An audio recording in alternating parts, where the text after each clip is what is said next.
Hi gang, Rob here. It is the evening of 1 January 2017. Happy New Year to all my viewers and subscribers and sharpening customers and knife brothers and sisters everywhere. Happy New Year. And it is a pretty happy New Year at our house, except for my relationship with my new girlfriend, the Spyderco Gayle Bradley advocate. I did a first impressions video on this knife last week,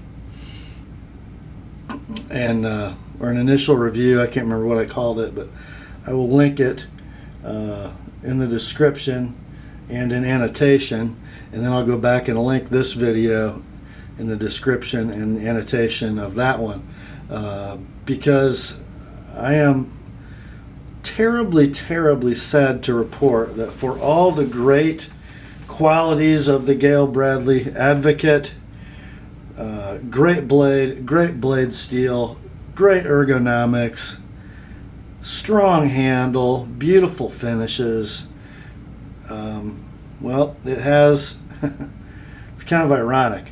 You guys have heard me sort of rant, mumble, murmur under my breath about the lack of wisdom in the pivot design that includes rings of teeny tiny ball bearings. You know, I've said for years now that the effects on not folding knife action are insignificantly improved given what you give up with ball bearing pivots. And probably the worst example I've ever seen of what you give up is this knife right here. And in the interest of full disclosure, it's not because it has a ball bearing pivot in general, it's because it has this particular ball bearing pivot. Okay, so let's get into it. You guys will remember in my video that I expressed some concern because the ball bearing, the 8 bearing assemblies that sit in these countersinks or recesses in the titanium handle do not ride on the titanium. They ride instead on these, and I'm hoping this camera will focus. It will. These are very thin, supposedly hardened stainless steel backing washers, and I mentioned that they were starting to sort of curl and you could oil can them after I first disassembled the knife after almost no use at all. I actually put this knife back together looser than the factory had it.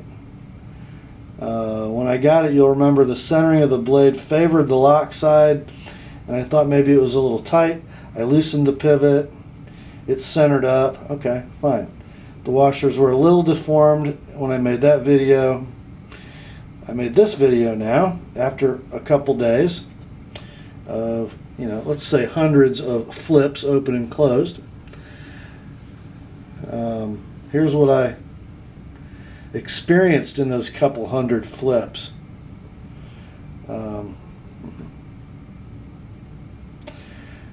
What I experienced was, first of all, I talk about this a lot. The satin finish on the blade tang of a Taichung Spyderco is generally a little washboard-like, and these are no exception. I figured, as the knife opens and closes a few hundred times, the detent ball will eventually burnish itself a track in said blade tang, smooth the knife out. Well, what I was finding was after a couple hundred flips, the knife got more gritty, not less. So I started to experiment. I would put pressure sideways on the blade while opening it, while holding the detent ball off the blade. What I found was that's where my grittiness was. It wasn't in the detent ball on the blade tang, it was in the ball bearings. And I think if you look closely, and I think specifically at the offside washer, you will see why. Not only have those little tiny ball bearings not only burnished and worked this washer to make it bend and create a groove, there's also been some galling. You can see some peeled up material at the edge of that groove or track.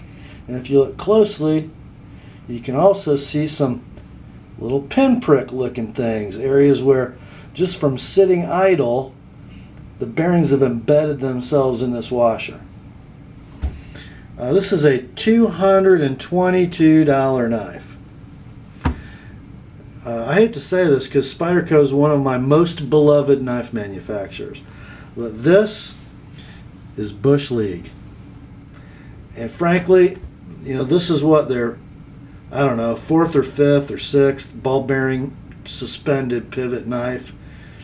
We started to see issues with this on knives like the Domino and the Southern. Evidently, unbeknownst to me, it started to get worse during production of the Mantra, and now we've got a Gayle Bradley Advocate. And these are, I think, the thinnest washers I've ever seen them use, as these washers are 5.5 thousandths thick. They're basically as thick as 5 human hairs. I don't care how hard you make them, they're either going to break or they're going to work and bend like this at 5 thousandths thick. In fact, they're so thin, I think you can see, if we look into the titanium recess of this handle scale, you can see that these ball bearings are burnishing their way through the backing washer and burnishing the titanium. I mean, come on. I'm not a mechanical engineer. I used to be a certified quality engineer in another life. But you don't have to be a machinist or a mechanical engineer to know that a 5 thousandths thick washer does nothing but cause trouble in this application. And it's causing trouble. Not only did my action get grittier the more I used the knife, it started to develop centering issues. I look at it once, it was off to the lock side. I look at it again, and it's off to the off side. Look at it again, it's in the middle. It's sort of, for a while it settled toward the offside, so I tightened the pivot ever so slightly. It centered up. A couple days later, it's off to the lock side. And I couldn't get it to go back. I loosened the pivot until I had blade play, and it's still toward the lock side. How can this be? Well, it's because these washers are just moving around, binding stuff up, getting dented, galled. It's just a horrible situation. Horrible situation!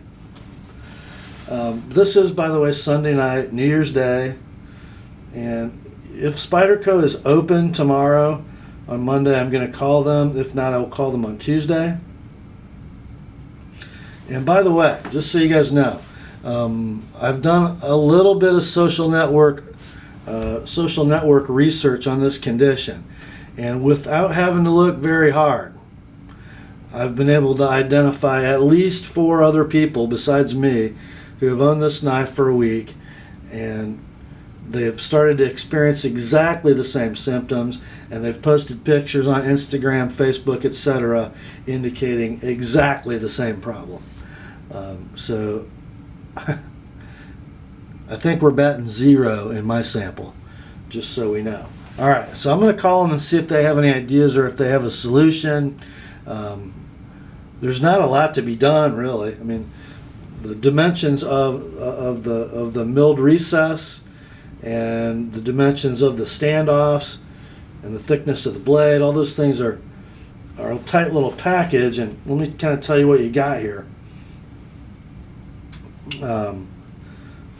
So we know the washer thickness is 5.5 thousandths, okay? The diameter of the ball bearings, or also you could read that as the thickness of that bearing assembly, okay, is 40 thousandths. The depth of the channel in the handle scale is 25 thousandths. So if you think about that, the ball bearings are 40 thousandths in diameter, then they sink into the handle scale 25 thousandths, so that leaves 15 thousandths between the surface of the scale and the blade tang, right? The diameter of this channel is 417 thousandths. The pivot opening diameter is 180 thousandths, and the pivot barrel diameter is 176. So approaching 3/16, right? Okay, now follow me here, because I think I have a solution, because I think Spyderco is going to give us the runaround. I just think they will. Everybody all these 4 people plus me, so 5 people that I know of, have already voided their warranty because I opened up the knife. I'm sure Spyderco will mention that. They always do. Okay. It's the one thing about Spyderco that blows. Not only do they like to void warranties for responsible maintenance by the owner user, they also have, not on this particular model, but on many of their knives, have now started putting them together with red Loctite. So we have to destroy fastener heads to disassemble knives or adjust pivots. But anyway, I think I got a solution. Okay, you grab a Torx driver. So I'm thinking of doing a phosphor bronze washer conversion. Remember, with the knife assembled, with the bearings, oh, you know what? I got that wrong. This is going to be wrong, guys. I forgot about this washer when I did my calculation. So we've got 40 plus 5 is 45.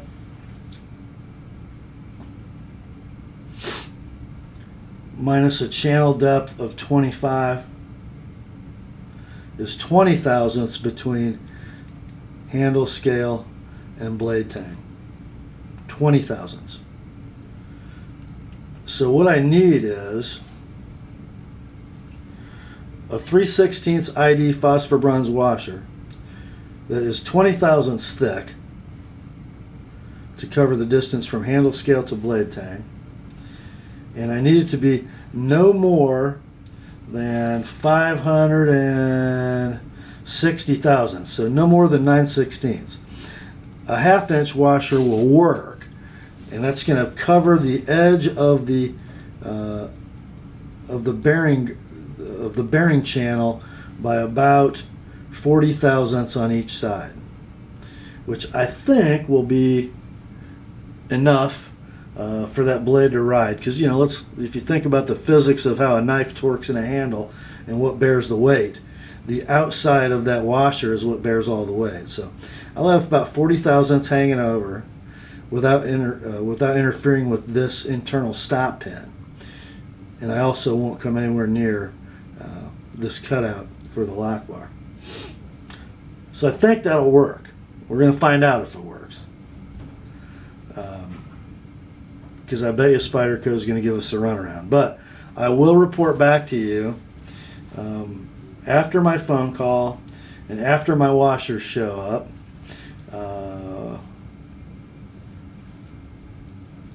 To let you know the progress. There's going to be at least one more video on this knife. There may be 2, there may be 3, I don't know. It's very, very sad because I think this is a supremely good design. The engineering that went into this pivot, let's face it, to sell more knives. You know, if it's got a flipper and ball bearings,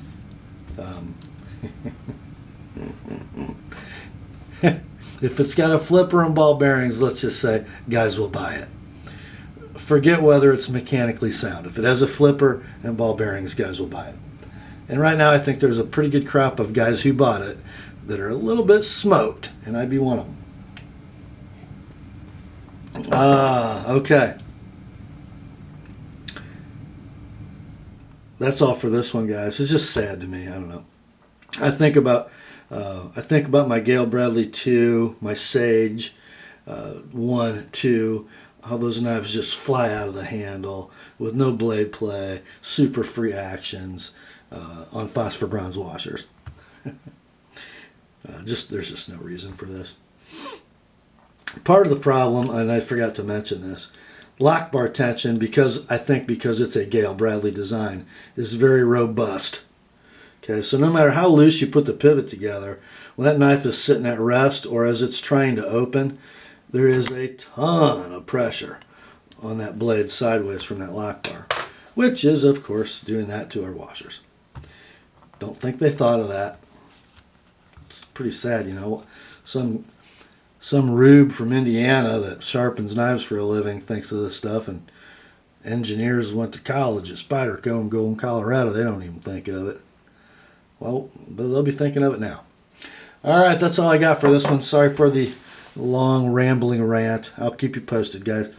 Happy New Year once again. Grace to you and peace from God our Father and the Lord Jesus Christ. And remember, the word is sharp.